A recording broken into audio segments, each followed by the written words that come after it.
Hello students, welcome to Magnet Brains. मैं Rupali Verma. Magnet brains आपको 100% free education देता है, तो इसका पार्ट बने रहिए और लाभ उठाते रहिए, क्योंकि टेस्ट हो, एग्जाम हो, हर एक चीज़ की तैयारी हम आपको 100% फ्री कराते हैं। तो आ जाते हैं आज के वीडियो पे। जैसे कि देख रहे हैं कि हम करा रहे हैं CBSE previous year question solution, और ये है हमारा क्लास 12th हिंदी कोर की बुक है वितान भाग 2, यानी कि हमारी जो हिंदी की पूरक पुस्तिका है उससे हमारा ये आज का पाठ है। और पाठ संख्या है 1, सिल्वर वेडिंग। तो किस तरीके से यशोधर बाबू की सिल्वर वेडिंग वाले दिन उनके पूरे ही जो है उनकी ज़िंदगी के बारे में हमने जाना। तो ये सभी कुछ जो है दिया हुआ था, हमने इस पाठ में पढ़ा था। अब पिछले 10 सालों में, यानी कि 2022 से लेकर 2013 तक, इन 10 सालों में सीबीएसई से ने इस चैप्टर से कितने क्वेश्चंस पूछे हैं, किस किस तरीके से पूछे हैं, ये सभी कुछ हम आपके सामने आज लेकर आ रहे हैं। तो बहुत सावधानी से रखिएगा, क्योंकि इनमें इस पुस्तक में जो है आपके पास चैप्टर कम है, लेकिन क्वेश्चन जितने भी पूछे जाते हैं वो ज़्यादा से ज़्यादा आपको 60 से 80 शब्दों के अंदर लिखने होते हैं। तो एक तरीके से आप समझ लीजिए कि ये दीर्घ उत्तरीय प्रश्न होते हैं, तो इनको लिखते समय थोड़ी हमें सावधानी रखनी होती है, क्योंकि क्वेश्चंस तो छोटे होते हैं लेकिन इनका हमें आंसर बहुत डिटेलिंग में देना होता है। तो कैसे कैसे क्वेश्चंस पूछे गए हैं, इनको हम करना शुरू करते हैं। सबसे पहले हमारे पास आ रहे हैं एमसीक्यूज। जैसे कि आपको पता है कि 2021 में जो हमारा फर्स्ट टर्म हुआ था, उसमें हमारा टोटल एमसीक्यूज यानी कि बहुविकल्पीय बेस पूरा क्वेश्चन पेपर था।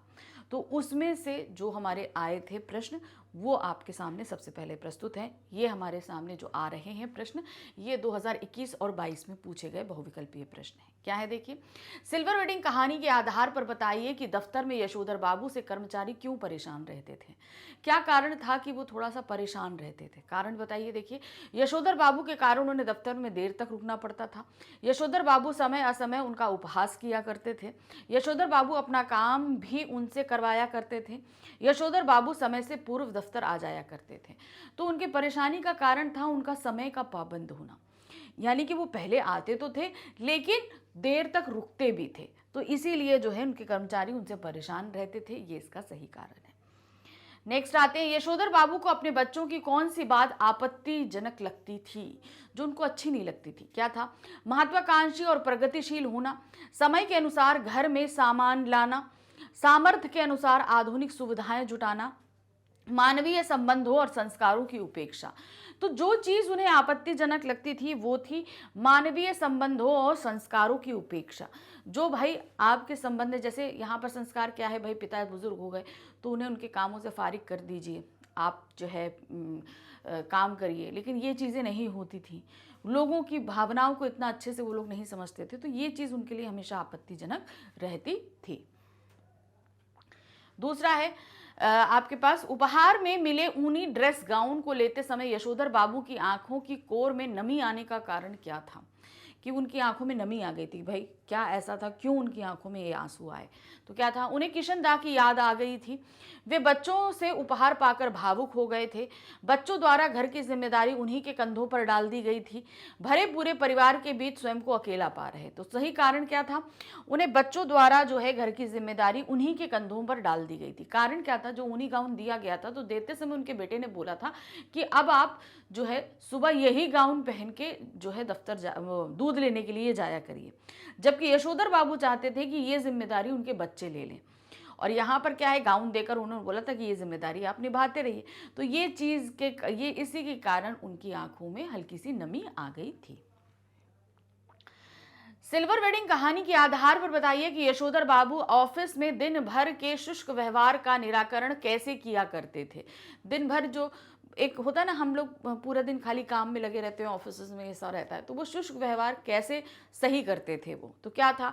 अपने बिखरे सामान को समेटने की जिम्मेदारी अपने मातहतों पर डालकर, चलते चलते जूनियर यानी कि अधीनस्थों से कोई मनोरंजक बात कर कर, छुट्टी के समय जूनियरों के साथ चाय समोसा खाकर, छुट्टी के समय सेक्शन की सुस्त घड़ी को सही करके। तो सही क्या था? वो चलते चलते अपने जूनियरों से कोई मनोरंजक बात करके वो पूरे दिन के शुष्क माहौल में थोड़ा सा उपहास ले आते थे, लोग थोड़ा हंसते थे और फिर वो चले आते थे। नेक्स्ट है, सिल्वर वेडिंग कहानी के आधार पर बताइए कि यशोधर बाबू को अपने बच्चों की कौन सी बात प्रशंसनीय लगती थी। कौन सी बात उन्हें बहुत अच्छी लगती थी, कारण क्या चीज थी? देखिए, गरीब रिश्तेदारों के प्रति उपेक्षा का भाव रखना, प्राचीन संस्कारों को भूल आधुनिकता के रंग में रंगना, महत्वाकांक्षी और प्रगतिशील होना, मानवीय संबंधों और संस्कारों की उपेक्षा। तो जो उन्हें अच्छी लगती थी बात, वो था महत्वाकांक्षी और प्रगतिशील होना, कि मतलब वो लोग अपनी जीवन में प्रगति कर रहे थे। ये बात उनको अच्छी लगती थी कि महत्वाकांक्षी भी हैं, कि हम जो है थोड़ा उन्नति प्राप्त करें, प्रगति करें, ये सब चीजें उन्हें अच्छी लगती थी। नेक्स्ट क्वेश्चन है, सिल्वर वेडिंग कहानी के आधार पर बताइए कि यशोधर बाबू का अपने परिवार से मतभेद क्यों रहता था, क्यों पटती नहीं थी उन लोगों में? क्योंकि उनकी दृष्टि में नई सोच और नए विचार महत्वहीन थे, क्योंकि वे परंपरावादी और सिद्धांतवादी थे, क्योंकि उनका ध्यान आध्यात्मिकता की ओर मुड़ गया था, क्योंकि उनके और उनके परिवार के बीच अनबन थी। तो सही कारण इसलिए रहता था मतभेद का कि क्योंकि वे परंपरावादी और सिद्धांतवादी थे। जो उनकी परंपरा थी, जो सिद्धांत थे, वो जैसे थे वो आज भी उनका वैसे ही पालन करते थे। तो इसलिए बात बात पे जो है परिवार के साथ मतभेद हो जाता था। सिर्फ बच्चों के साथ ही नहीं, पत्नी के साथ भी ऐसा ही होता था।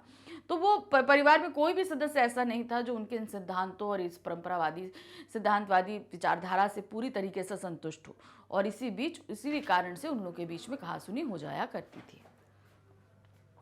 अब हम आ जाते हैं विषय वस्तु पर आधारित प्रश्न, यानी कि संपूर्ण पाठ। अभी हमने बहुविकल्पीय देखे कि जो हमसे 2021 और 22 में सेशन में पूछे गए थे। अब हम आ जाते हैं संपूर्ण पाठ आधारित जो हमारे दीर्घोत्तरीय और लघुत्तरीय प्रश्न हैं, उनको देखेंगे। तो यहाँ पर क्या है, ये प्रश्न जो हमसे पूछा जा रहा है, ये सन 2018 में पूछा गया है। प्रश्न है, भूषण के द्वारा ऊनी ड्रेस ग्राउंड देने पर यशोधर पंत के मन में उत्साह का अभाव किन जीवन मूल्यों की उपेक्षा के कारण दिखाई देता है? बुजुर्ग पीढ़ी हमसे क्या अपेक्षा करती है? लगभग 150 शब्दों में लिखिए। तो देखिए, हमने आपसे क्या बोला था कि कम से कम कहते हैं 60 से 80 शब्दों में आता है, लेकिन यहाँ पे इन्होंने 150 शब्दों का दिया है। तो ये हमसे 2018 में पूछा गया था। तो मतलब ये समझ लीजिए कि इस बुक से पूछे गए सभी क्वेश्चंस जो आपके रहेंगे, जो सब्जेक्टिव रहेंगे, वो दीर्घ उत्तरीय ही आपको लिखने हैं। ये आपको ध्यान में रखकर इन क्वेश्चन आंसर्स को तैयार करना है। अच्छा, क्वेश्चन क्या था? ऊनी ड्रेस गाउन जो दिया गया था, तो उसमें ये था कि भाई आप दूध लाने का काम कर रहे हैं तो आप करते रहिए, लेकिन यहाँ पर क्या था कि भाई बुजुर्गों का थोड़ा सा काम हल्का करना चाहिए। ये सारी चीज़ें थी, तो वही आपको इस आंसर में बतानी है। क्या है देखिए, भूषण के द्वारा ऊनी ड्रेस ग्राउन देने पर यशोधर पंत के मन में उत्साह का अभाव इसलिए दिखाई देता है क्योंकि यशोधर बाबू चाहते थे कि अब उनके बच्चे घर गृहस्थी की जिम्मेदारी उठा लें, परंतु ऐसा नहीं होता। उनके बड़े बेटे भूषण ने उन्हें उनकी शादी की 25वीं सालगिरह पर ऊनी गाउन तो भेंट की, पर साथ ही साथ यह भी कहा कि सुबह दूध लेने जाएं तो इसे अवश्य पहन कर जाएं। भूषण ने यह नहीं कहा कि दूध मैं ही ले आऊंगा, आप ठंड में बाहर नहीं जाइएगा। इसी कारण यशोधर बाबू की आंखों में नमी आ गई थी। बुजुर्ग पीढ़ी हमसे हमेशा सहयोग और एवं आत्मीयता की अपेक्षा करती है, कि मतलब हम उनके हर काम में सहयोग करें और एक अपनापन बनाकर रखें। यशोधर पंत को भी अपने पुत्र से सहयोग एवं आत्मीयता की अपेक्षा थी, किंतु भूषण ऐसी किसी प्रकार की आत्मीयता प्रदर्शित नहीं करता। इसी कारण यशोधर बाबू की आंखें भर आती हैं। नेक्स्ट क्वेश्चन है, यहाँ पर एक ही जैसे हमारे पास दो क्वेश्चन दिए, थोड़े से बदल के दिए हैं। सॉरी, यशोधर बाबू की पत्नी स्वयं को समय के अनुकूल ढाल लेती हैं, किंतु यशोधर ऐसा नहीं कर पाते। कारण सही समीक्षा कीजिए। यह प्रश्न हमसे पूछा गया है सन 2016 में। दूसरा ही प्रश्न है, यशोधर बाबू की पत्नी समय के साथ ढल सकने में सफल होती हैं, लेकिन यशोधर बाबू असफल, ऐसा क्यों? ये प्रश्न हमसे 2019 में पूछा गया। देखिए, लगभग एक ही जैसे क्वेश्चन हैं, थोड़ा सा घुमा फिरा कर पूछे गए हैं। अब इसका आंसर हमें देना है। यशोधर बाबू की पत्नी सुशील और समझदार हैं। वह आधुनिक समय के नए नए विचारों में ढलना जानती हैं। व्यवहारिक ज्ञान भी यही सिखाता है कि हमें समय के अनुसार अपने आप को ढाल लेना चाहिए, जिससे हमारे बच्चे हमें मित्र के रूप में समझे। पर यशोधर बाबू अपने परंपरागत सिद्धांतों पर ही चलना चाहते हैं। उन्हें आज की पीढ़ी की नई सोच ढकोसला लगती है, अतः वे अपने और अपने परिवार के बीच में तालमेल नहीं बैठा पाते और हाशिए पर चले जाते हैं। तो किस तरीके से वो नहीं ढल पाए और बीवी उनकी ढल गई थी। अब आते हैं प्रश्न संख्या 3 पे। यहाँ पे भी देखिए, एक ही जैसे क्वेश्चन हैं, कुछ घुमा फिरा कर पूछे गए हैं अलग अलग सालों में। यशोधर बाबू के व्यक्तित्व की 3 प्रमुख विशेषताएं लिखते हुए समझाइए कि नई पीढ़ी के लिए इन्हें अपनाना क्यों उपयुक्त है। सिल्वर वेडिंग के आधार पर बताना है। यह प्रश्न हमसे पूछा गया है सन 2019 में। फिर आते हैं नेक्स्ट क्वेश्चन, यशोधर बाबू के व्यक्तित्व की 3 प्रमुख विशेषताओं का सोधारण प्रकाश डालिए। यह प्रश्न हमसे पूछा गया है सन 2016 में। अब उत्तर देखिए क्या है। यशोधर बाबू एक सिद्धांतवादी व्यक्ति हैं। उन्होंने अपना सारा जीवन नियमों को निभाने में ही बिताया। यशोधर बाबू के जीवन पर किशनदा का प्रभाव बहुत गहराई से पड़ता है। मतलब उनके जो एक आप समझ लीजिए गुरु थे या सर थे, तो उनका प्रभाव, उनके सिद्धांतों का प्रभाव यशोधर बाबू पे बहुत गहरा पड़ा था।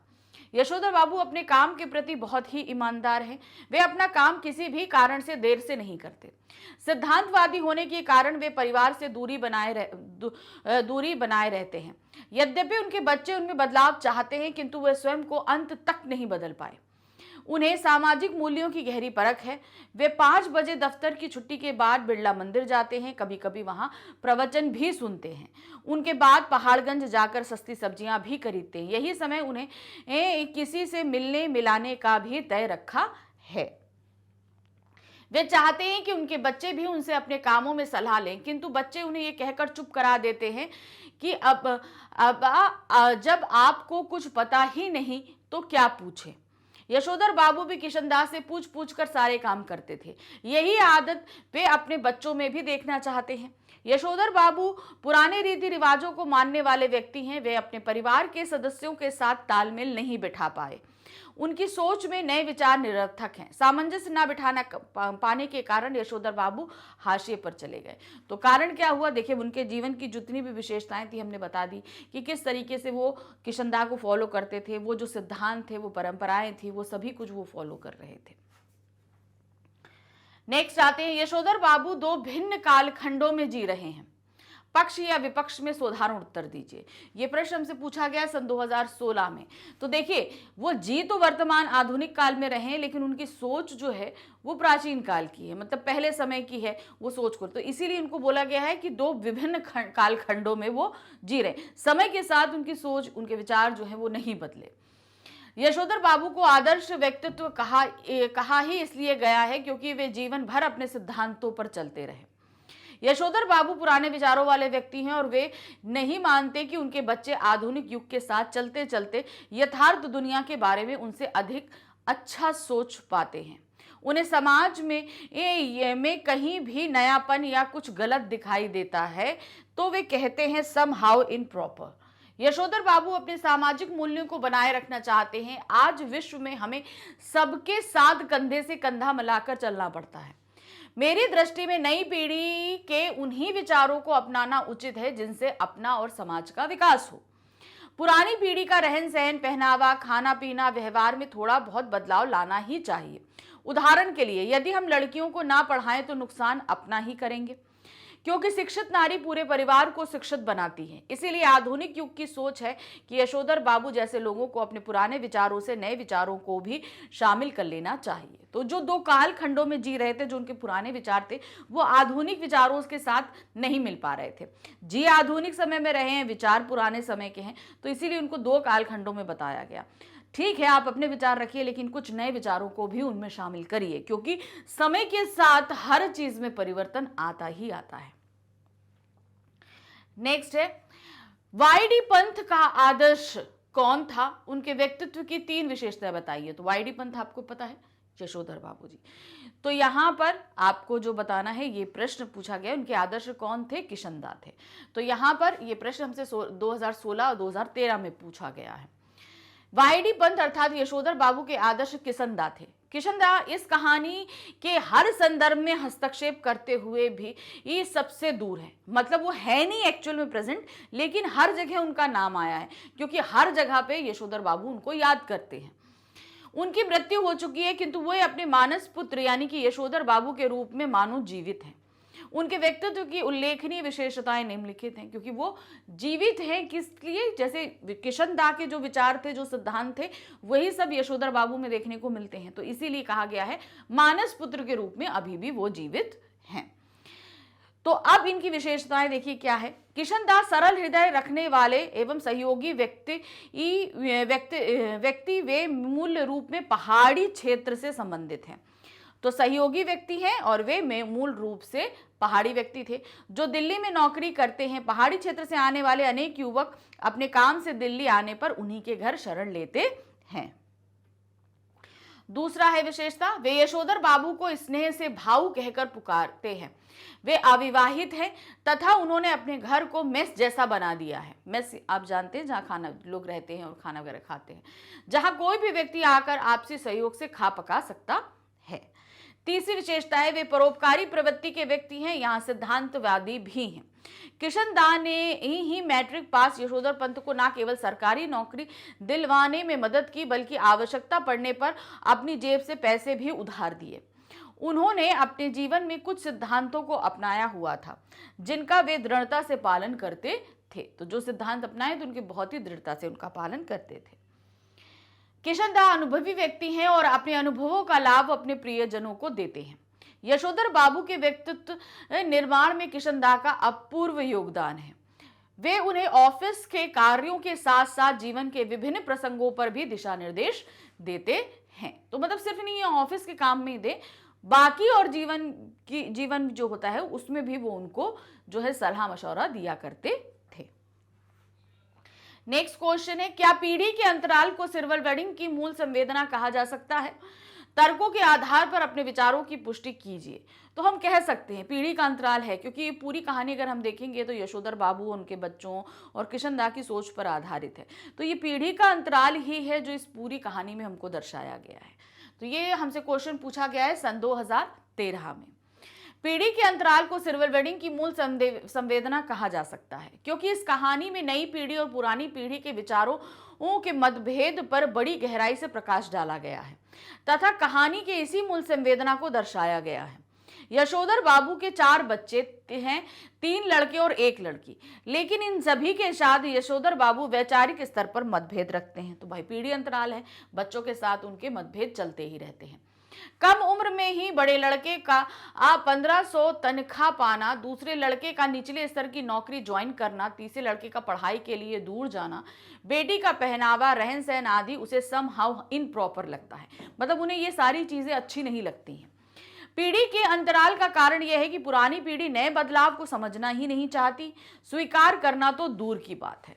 मतलब वो समझ ही नहीं, स्वीकार तो करेगी ही नहीं इन सारी चीजों को कि भाई देखिए समय के साथ अगर बच्चा 1500 रुपये पा रहा है तो उन्हें ये चीज़ समझनी चाहिए कि भाई पहले सैलरी बहुत कम होती थी क्योंकि उस समय अलग बात थी। आज क्या है, आप नया ज्वाइन करते हो तो आपको सैलरी उतनी मिलती है जितने पुराने लोगों को मिल रही थी।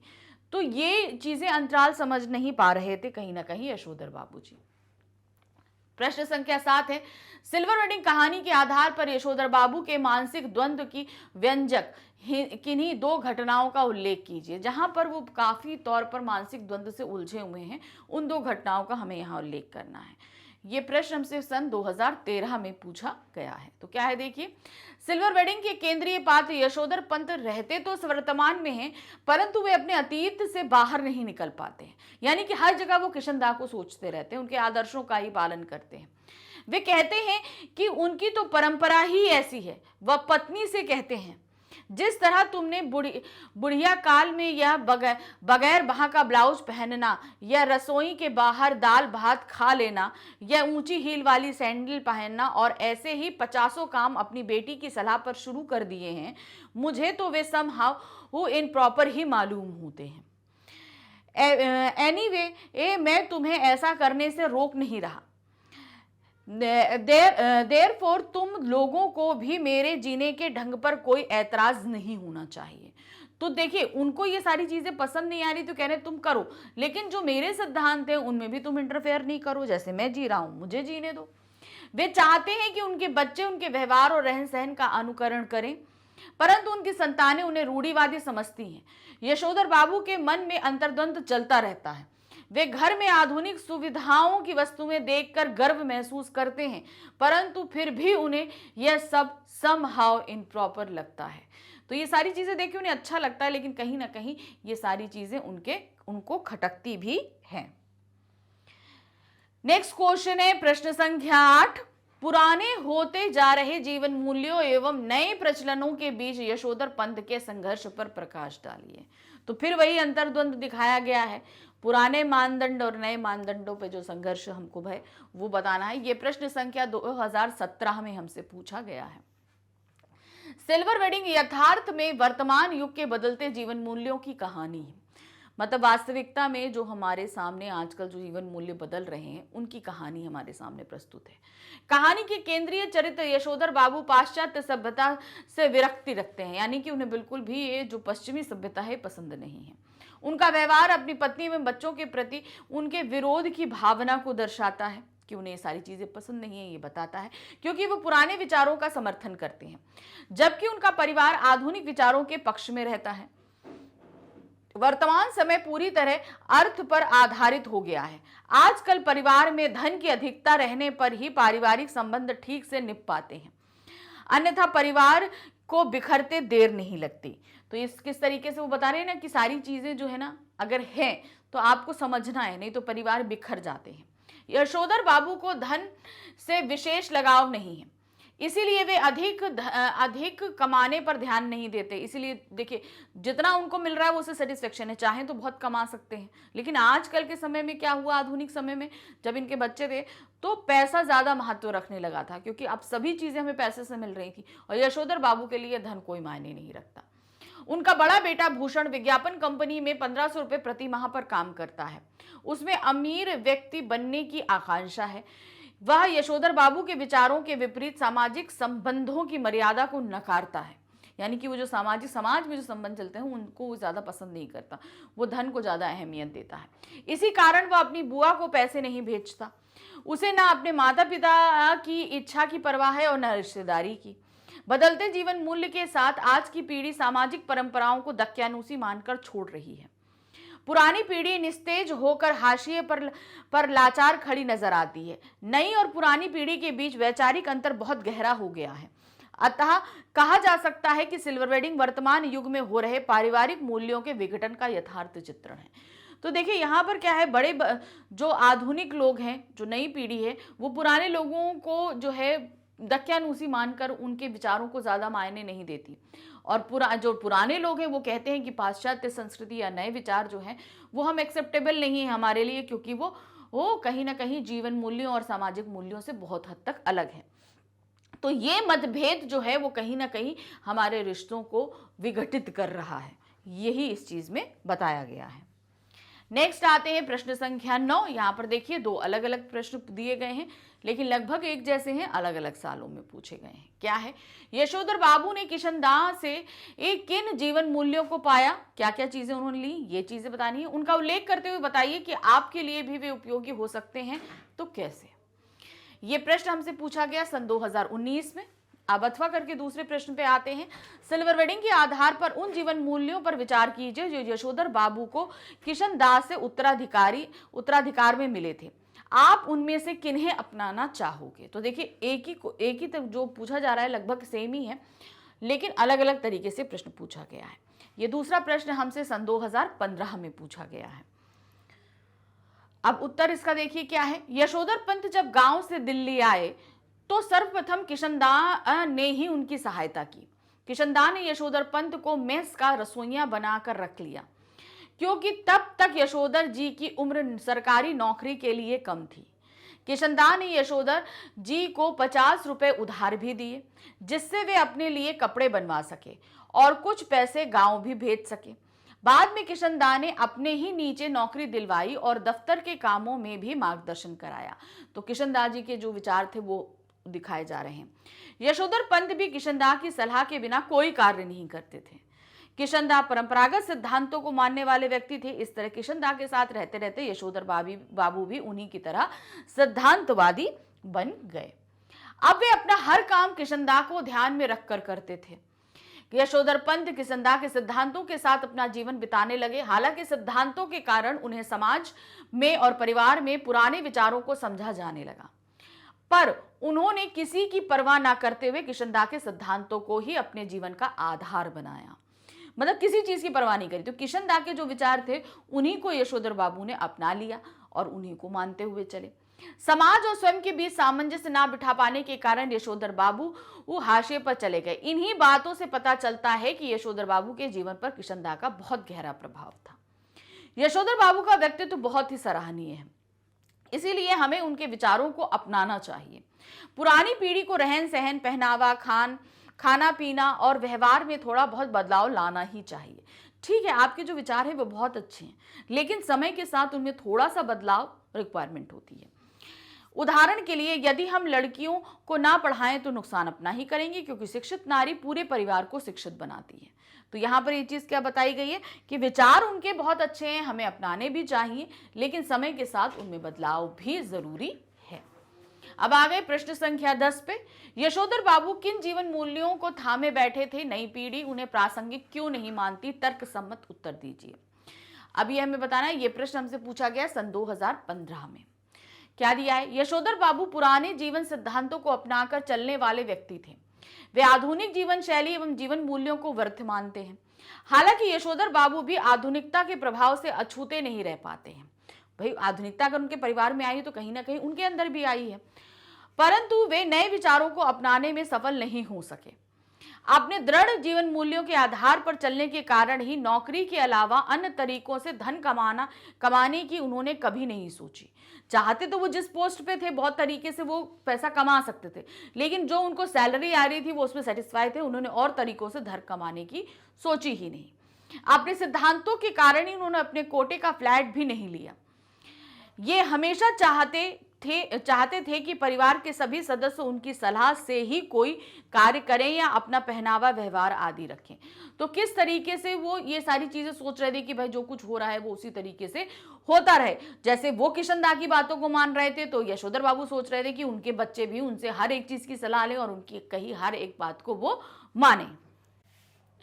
नई पीढ़ी उनके पुराने आदर्शों को अब अप्रासंगिक मानती है। बहुत सारे ऐसे क्षेत्र हैं जिनमें उनके बच्चे संलग्न हैं, लेकिन उनके बारे में यशोधर बाबू कुछ नहीं पता।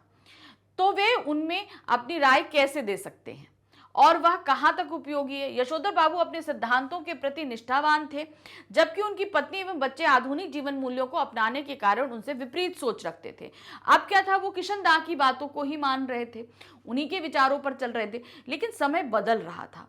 कुछ न भाई, हमारे जो सिद्धांत हैं हम उन्हीं के हिसाब से चलते हैं, लेकिन जब हमारे बच्चे हैं जो ऐसा सोचते हैं, मान लीजिए हमें अब इसको जरा सी बात मानी कि हमको लता मंगेशकर और रफ़ी के गाने ज़्यादा पसंद हैं।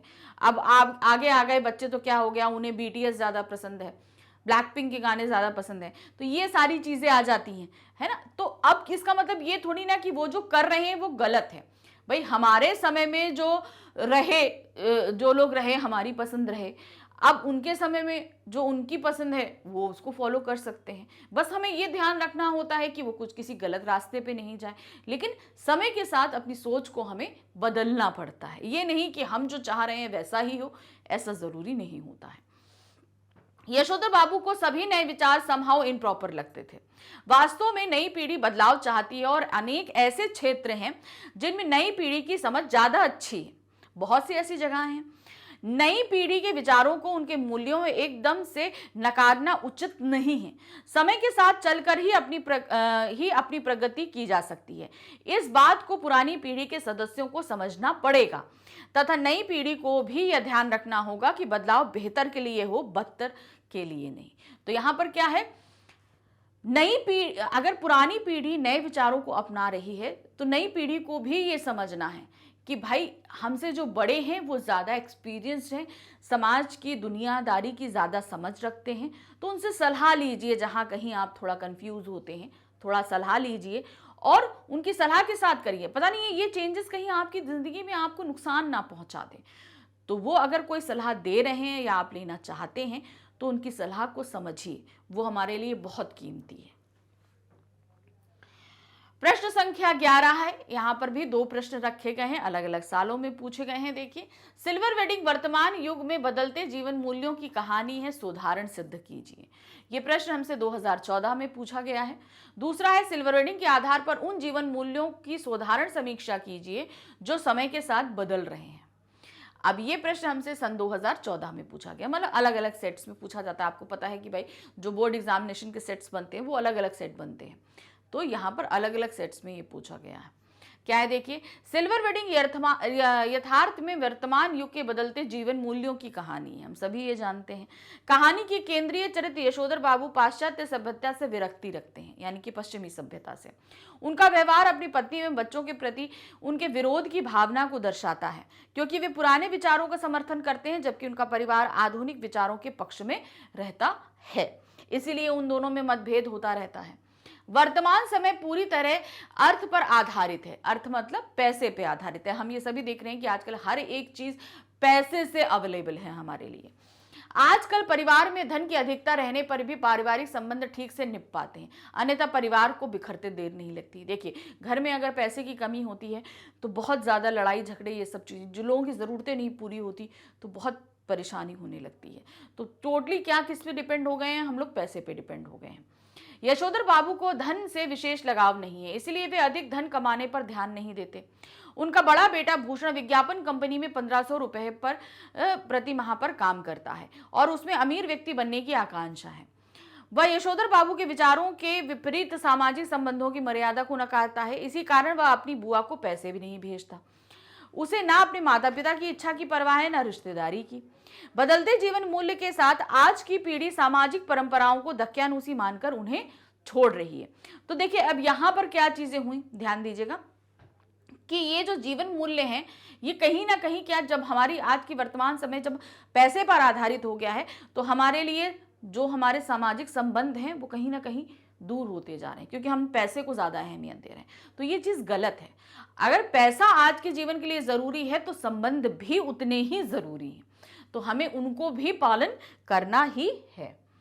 पुरानी पीढ़ी निस्तेज होकर हाशिए पर खड़ी लाचार नजर आती है। नई और पुरानी पीढ़ी के बीच वैचारिक अंतर बहुत गहरा हो गया है। अतः कहा जा सकता है कि सिल्वर वेडिंग वर्तमान युग में हो रहे पारिवारिक मूल्यों के विघटन का यथार्थ चित्रण है। तो जो हमारे जीवन मूल्य हैं वो कहीं ना कहीं घटते चले जा रहे हैं, इसका चित्रण इस पार्ट में किया गया है। तो इस प्रश्न के साथ इस अध्याय के जितने भी पिछले 10 सालों में प्रश्न पूछे गए हैं वो हमने आपके सामने प्रस्तुत कर दिए। तो इसी तरीके से तैयारी करनी है बोर्ड एग्जामिनेशन की। तो ऐसे अभी और भी चैप्टर हैं आपके जिनके हम प्रीवियस ईयर क्वेश्चंस लेकर आते रहेंगे। तो साथ में करेंगे, फिर से मिलते हैं। Bye bye.